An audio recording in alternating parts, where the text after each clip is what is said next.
प्रयागराज महाकुंभ में मुस्लिमों के प्रवेश और कारोबारी गतिविधियों पर रोक की मांग की गई है। अखाड़ा परिषद ने फर्जी संतों की पहचान के लिए आईडी प्रूफ अनिवार्य किया है।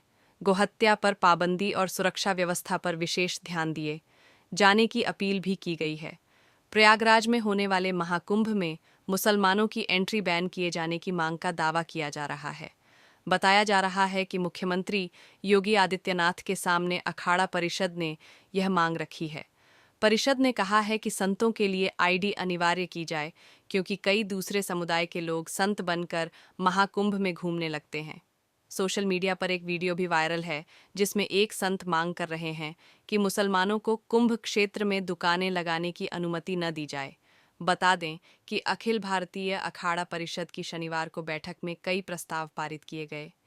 इनमें प्रमुख रूप से लव जिहाद, संतों की सुरक्षा, गो हत्या पर प्रतिबंध, कुंभ मेला क्षेत्र को हरा भरा और स्वच्छ बनाने सहित कुंभ मेले के दौरान सभी की सुरक्षा पर सरकार की ओर से विशेष ध्यान दिया जाना शामिल है।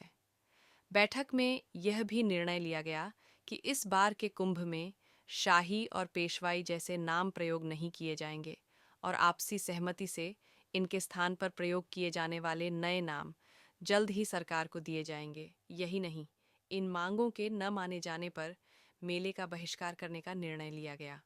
कुछ संतों ने शाही की जगह अमृत स्नान नाम रखने की बात कही।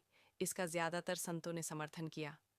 2 दिन चली बैठक के बाद फर्जी संतों की कुंभ मेला क्षेत्र में प्रतिबंध के साथ पूर्ण बहिष्कार की घोषणा की गई है।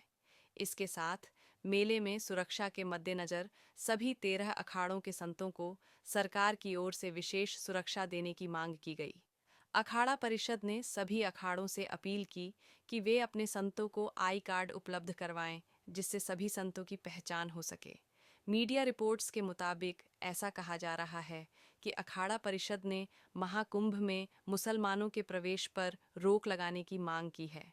उनका कहना है कि कई मामले ऐसे सामने आए हैं जब लोग पहचान छुपाकर गरबा में दाखिल हो जाते हैं। इसकी तुलना में महाकुंभ काफी बड़ा धार्मिक आयोजन है। ऐसे में अखाड़े के संतों की मांग है कि आईडी प्रूफ के बिना किसी को भी एंट्री नहीं मिलनी चाहिए। संतों का कहना है कि उन्होंने कई बार देखा है कि कुंभ में मुस्लिम लोग संत बनकर घूमने लगते हैं। ऐसे में जरूरी है कि जो भी प्रयागराज महाकुंभ में आए, उसकी पहले जांच की जाए। वहीं सोशल मीडिया पर वायरल एक अन्य वीडियो में गेरुआ वस्त्रधारी संत का कहना है कि महाकुंभ क्षेत्र में मुसलमानों को दुकान न लगाने दी जाए।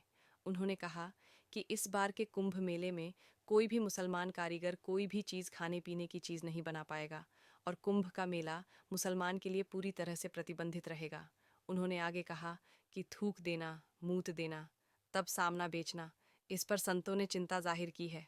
अखिल भारतीय अखाड़ा परिषद ने उत्तर प्रदेश के मुख्यमंत्री योगी आदित्यनाथ के सामने यह मांग रखी है कि कुंभ मेले में मुस्लिम व्यापारियों को दुकानें न लगाने का आदेश जारी किया जाए। वहीं बागेश्वर बाबा धीरेन्द्र शास्त्री समेत कई अन्य धर्माचार्यों ने भी इस मांग का समर्थन किया है, जिसके बाद से मुसलमानों की कुंभ में नो एंट्री को लेकर बहस शुरू हो गई है।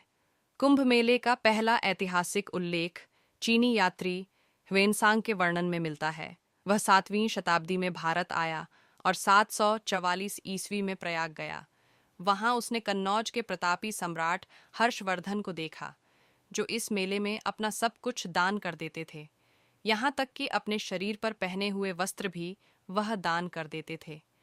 कुंभ मेला एक तरह से तत्कालीन भारत के सभी पंथों, संप्रदायों और विचारों के समागम का प्रयास था। यहाँ शास्त्रार्थ होता था और एक नया रास्ता निकल कर आता था। वादे वादे जायते तत्वबोध का यह एक प्रमाण था। यह भी आख्यान मिलता है कि उसी समय प्रयाग के कुंभ मेले में आदि शंकराचार्य प्रसिद्ध विद्वान कुमारिल भट्ट से मिलने आए थे, मगर कुमारिल भट्ट अपने गुरु से विश्वासघात करने के कारण आहत थे। वो शंकराचार्य से शास्त्रार्थ करने के पहले ही अग्नि में प्रवेश कर गए। शंकराचार्य से उनका कोई शास्त्रार्थ नहीं हो सका। गुरुद्रोह के प्रायश्चित के लिए आत्मदाह। आदि शंकराचार्य के कुछ समय पहले देश में बौद्ध मत इतना शक्तिशाली और लोक में व्याप्त हो गया था कि वैदिक मत को लोग भूल चुके थे। ऐसे में कुमारिल भट्ट ने सनातन मत को पुनर्स्थापित किया था। बौद्ध धर्म का खंडन करने के लिए उन्होंने इसमें दीक्षा ली और अपने बौद्ध गुरु के सिद्धांतों को आत्मसात कर उनका खंडन किया। मगर बाद में उन्हें प्रतीत हुआ कि उन्होंने अपने गुरु से द्रोह किया, इसलिए उन्होंने प्रयाग के कुंभ मेले में आत्मदाह कर लिया। जब उन्होंने आत्मदाह किया तब आदि शंकराचार्य वहां थे, लेकिन दोनों के बीच कोई संवाद नहीं हो सका था।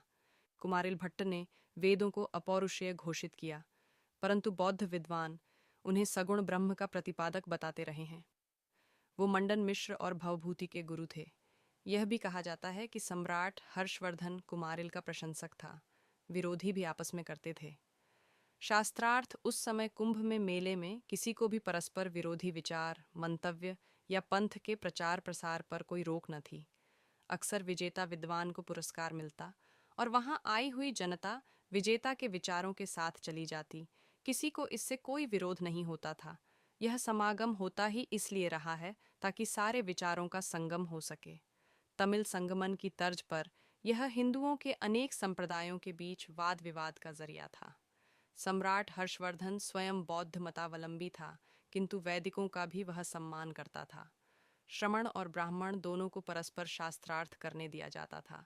बाद में भी यहाँ सिर्फ वैष्णव, शैव, शाक्त, वामाचारी आदि सभी पंथों के साधु संत जुटने लगे। ये सभी लोग परस्पर वाद विवाद करते। जैन बौद्ध साधुओं के भी शिविर लगते। प्रयागराज महाकुंभ में मुसलमानों की एंट्री पर पाबंदी का मामला गर्मा गया है। साधु संतों, बागेश्वर धाम के पीठाधीश्वर धीरेन्द्र शास्त्री और अन्य हिंदू संगठनों ने इस कुंभ मेले में मुस्लिमों की एंट्री पर रोक का समर्थन किया है। रविवार को काशी में संतों की बैठक हुई। इसमें सुमेरु पीठाधीश्वर जगत गुरु शंकराचार्य स्वामी नरेंद्रानंद सरस्वती ने कहा, कुंभ शुद्ध सनातनियों का मेला है। जो सनातन धर्म नहीं मानता उन लोगों को कुंभ में प्रवेश नहीं देना चाहिए। अगर मक्का और मस्जिदों में हिंदुओं का प्रवेश नहीं है तो फिर सनातनियों के कुंभ में इन लोगों का प्रवेश नहीं होना चाहिए। इस बीच मुस्लिम संगठन और नेताओं ने इसका विरोध किया है। एंट्री पर विवाद क्यों?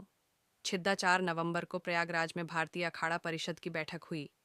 इसमें प्रस्ताव पास हुआ कि महाकुंभ मेले में सिर्फ सनातनियों को ही प्रवेश दिया जाए। कोई भी मुखौटा लगाकर गलत तरीके से कुंभ मेले में प्रवेश कर सनातन संस्कृति और परंपरा को दूषित कर सकता है। इस खतरे से निपटने के लिए समय रहते मेला प्रशासन और सरकार को चौकन्ना रहना होगा। बर्क बोले, सरकार खामोश होकर तमाशा देख रही। संभल से सपा सांसद जियाउर रहमान। बर्क ने 5 नवंबर को कहा, कुंभ में अखाड़ा परिषद की ओर से मुस्लिम दुकानदारों को दुकान लगाने की जगह न देने का ऐलान किया गया है। सरकार ऐसे लोगों के खिलाफ सख्त कार्रवाई करे। महाकुंभ में अगर मुस्लिमों को जगह नहीं दी जाती है तो मुस्लिम जगहों पर मुसलमान भी हिंदुओं को जगह नहीं देंगे।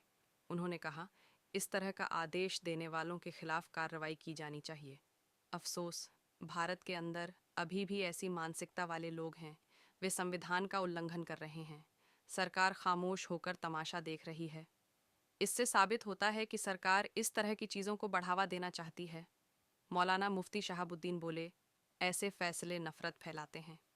4 नवंबर को बरेली में ओमेल इंडिया मुस्लिम जमात के राष्ट्रीय अध्यक्ष मौलाना मुफ्ती शहाबुद्दीन रजवी बरेलवी ने भी इस पर बयान दिया। कहा, कुंभ मेला शुरू होने जा रहा है जो अमन और शांति के साथ संपन्न होना चाहिए। अफसोस की बात यह है कि अखाड़ा परिषद ने ये घोषणा की है कि मेले में किसी भी मुसलमान की दुकान नहीं लगने दी जाएगी। अखाड़ा परिषद का यह फैसला सांप्रदायिकता को बढ़ावा देने वाला है। ऐसे फैसले समाज में नफरत फैलाते हैं। इस तरह के फैसलों से देश को नुकसान होता है। बहराइच हो या दिल्ली, हिंदुओं की यात्रा पर आक्रमण हुए।